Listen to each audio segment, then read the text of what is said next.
Your Tapo camera detects the SD card, but every time you try formatting it, the process fails or gets stuck endlessly. Sometimes the app throws an error message, while other times the camera simply refuses to save recordings after formatting attempts. This problem is usually caused by unsupported card formats, damaged memory cards, incorrect insertion, or storage corruption instead of the camera itself being defective. In many cases, the camera can read the card partially but cannot complete the formatting process correctly.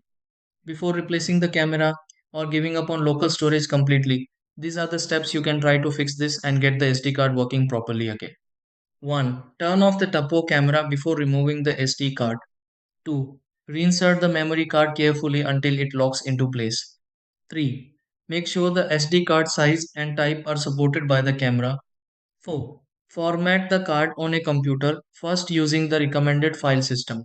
5. Place the SD card back into the camera and restart the device. 6. Open the Tapo app and retry the formatting process again. 7. Test another SD card if the current one still fails to format.